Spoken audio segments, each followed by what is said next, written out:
Hello everyone, আমি সুনয়নী। নমস্কার, আপনারা সবাই কেমন আছেন? আজকে রাখি বন্ধন উৎসব উপলক্ষে কিছু রান্নাবান্না, রান্নাঘরে সময়টা বেশিক্ষণই কাটছে। আর আজকে ডাল মাখনি বানাবো। তো এমনিতে তো ভেজ বলতে এখানকার পেঁয়াজ রসুন মানে ভেজের মধ্যেই পড়ে। আর ডাল মাখনিটা আমার খুব সহজ লাগে রান্না করতে, কারণ বেশি কিছু মশলাও বানাতে হয় না, শুধুমাত্র একটু বেশি পরিমাণে রসুন আর টমেটো লাগে। তো এই বাটারটা দিয়ে দিলাম। আর ডালটা মানে আমি যে অরহরের চোকলাওয়ালা কালো ডাল, সেটাকে আমি ভিজিয়ে রেখেছিলাম, আর রাজমা একটু ভিজিয়ে রেখেছিলাম, ওগুলোকে সিদ্ধ করে নিয়েছি। রাজমাটা না আমি আগে আলাদা করে সিদ্ধ করে নিয়েছি, না হলে না রাজমাটা সহজে সিদ্ধ হয় না।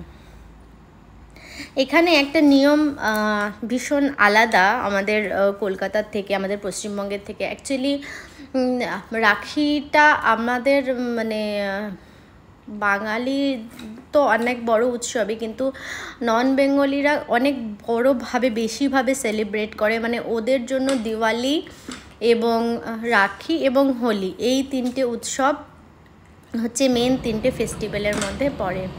তো এখানে এসে আমি জানতে পারি যে যেই সব মানে যাদের বোন নেই বা পিসি নেই, অনেক ক্ষেত্রে আছে যে পিসি থাকলেও পিসি যখন দাদাকে আপনার রাখি বাঁধে, তখন দাদার সঙ্গে ভাইজি আর ভাইপোদেরও আর এবং ভাইয়ের বউকেও মানে বৌদিদেরকেও ননদরা রাখি বাঁধে। এবার যার বোন ফোন নেই বা পিসিও নেই, তো তখন সে কি করে, সেক্ষেত্রে তখন সে তার নিজের মেয়েকে দিয়ে রাখি বাঁধিয়ে নেয় হাতে। তো এবার রাখিটাও বাঁধা হলো। আর অ্যাকচুয়ালি রাখি বন্ধন উৎসবটা তো আমরা তো জানি যে রক্ষা করার জন্য, যে তো অ্যাকচুয়ালি এখন কারোরই কিছু দরকার পড়ে না, তবুও যে না মেয়েদের রক্ষা করা দরকার পড়ে না, পড়ে। এখন যা দিনকাল পড়েছে, যা হচ্ছে, শুধুমাত্র পশ্চিমবঙ্গে না, এই জিনিসগুলো তো সমস্ত জায়গাতেই হচ্ছে। মানে পশ্চিমবঙ্গ, এই কিছুদিন আগে দেখুন এটা উত্তরাখণ্ডে একটি ছোট নাবালিকার সাথে যা হলো, ডাক্তার মেয়েটির সঙ্গে যেটা হয়েছে সেটি খুবই মর্মান্তিক। তো সে কারণে কিছুদিন বেশ ভিডিও বানাতেও ইচ্ছা করছিল না। তো যেহেতু ফেস্টিভ্যালস, দেখুন আমরা বুঝবো, বাচ্চারা তো বুঝবে না। তো ফেস্টিভ্যালের দিনটাই সেটা আবার 1 বছর পরে আসে ফেস্টিভ্যালটা, মানে তো বাচ্চারা সেই একটা বছর অপেক্ষা করে থাকে এই দিনটার জন্য। অনেক আনন্দ, অনেক আকাঙ্ক্ষা থাকে ওদের এই দিনটার জন্য। তো যাই হোক, তারপরে সেই এখানে আরেকটা জিনিস যে বললাম আপনাদেরকে, যে বাবারা বা মায়েরা মেয়েদের পা ছুঁয়ে প্রণাম করে, তো আর বেশ ভালোই লাগে। আর এই যে দেখুন ডাল মাখনিটা আমার হয়ে গেছে, ফ্রেশ ক্রিমটা আমি দিয়ে দিলাম। এটা না গ্যাস বন্ধ করে না দিলে না একটা না কীরকম ছানা ছানা মতন একটা কালার চলে আসে। আর আমার মেয়ের যেহেতু বিরিয়ানি খুব পছন্দ, কলকাতা বিরিয়ানি, তো এবার বিরিয়ানি তো ঠিক না, আমি একটু ইয়াখনি পোলাও টাইপের একটু করলাম, সব রকম সবজি টবজি দিয়ে, কিন্তু খেতে না বেশ অনেকটা বিরিয়ানির মতনই হয়েছিল। কারণ আমি যে মশলাটা না ঘরেই বানিয়েছিলাম, বিরিয়ানির মশলাটাই, ওই মশলাটা দিয়েই আমি আর কি ইয়াখনি পোলাওটা বানিয়েছিলাম। আর বেশ এখানে আবার দাদুদেরকেও মানে নাতনিরা রাখি বাঁধে, অবশ্য আমাদের কলকাতাতেও বাঁধে দাদুদেরকে নাতনিরা রাখি। কিন্তু আমার বেশ এই জিনিসটা বেশ ভালো লাগলো যে ননদরা ভাইয়ের বউদেরকে রাখি বাঁধে।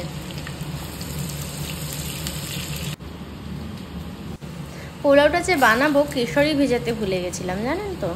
তো তার জন্য এখন হঠাৎ করে কালারটা তো কী করে আসবে, তবে কেশরটা না খুব ভালো, টাটা কোম্পানির যে কোনো প্রোডাক্টই খুব ভালো।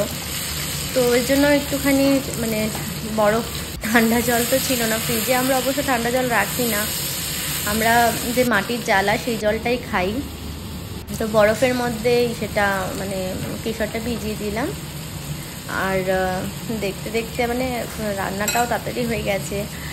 আসলে জানেন তো, সত্যি কথা বলতে যখন প্রথম রান্না বান্না শুরু করি, তখন একটা সবজি ভাত করতে যেন নাজেহাল অবস্থা, মানে কত বাসন হয়ে যাচ্ছে, কত কি করতে হচ্ছে, মানে ঠিক সময় করে উঠতে পারতাম না। যে একটা রান্না করতে গেলে 2 ঘন্টা এরকম সময় লেগে যেত। আর এখন বলে না অভিজ্ঞতা ভীষণ কাজে দেয়। তো এখন মোটামুটি 1 ঘন্টার মধ্যে মানে মোটামুটি 1-2 ঘন্টার মধ্যে ধরেন 4-5 রকম আইটেম হয়ে যায়। সবই অভ্যাস, বলে না মায়েরা সবই পারে। নিজের মাকেও দেখতাম, আশেপাশের কাকিমা জেঠিমা সবাইকেই দেখতাম, তখন ভাবতাম বাবা ওরা মনে হয় ম্যাজিক জানে। ম্যাজিক কিছুই না, বয়সের সাথে সাথে আমরা সব কাজ শিখে যাই, সব টেকনিক শিখে যাই যে কোনটার পরে কোনটা করলে তাড়াতাড়ি হয়ে যাবে, কোন কাজটা এই কাজটার ফাঁকে এই কাজটা করলে পরে হয়তো আরেকটু এগিয়ে যাবে। দেখুন কালারটা সেরকম আসেনি, ঠিক আছে ঘরের লোক তো খাবো যা হোক করে একটা, কিন্তু খেতে জানেন তো খুব ভালো হয়েছে, ভীষণ টেস্টি হয়েছে খেতে। একটু লুচি ভেজে নিলাম, কারণ এদের মধ্যে আবার ব্যাপার আছে যে ফেস্টিভ্যাল হলে হচ্ছে আপনার গিয়ে কড়াই চাপানোর একটা ব্যাপার আছে, যে লুচিটা হবে যে কোনো ফেস্টিভ্যালে।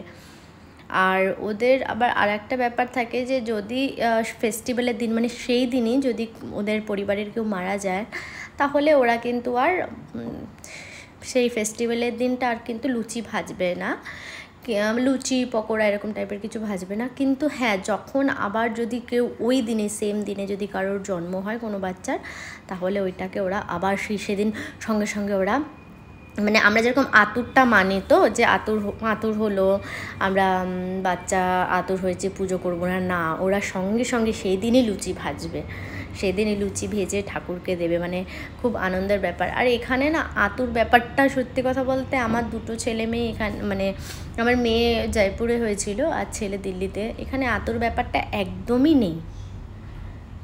হ্যাঁ মানে আছে যে ঠিক আছে বাইরে থেকে আসলে একটু হাত ফাত ধুয়ে সেকে ঠেকে বাচ্চার কাছে বসলে, কিন্তু আতুর যে ব্যাপারটা আমাদের বাঙালিদের মধ্যে আছে সেটা নেই।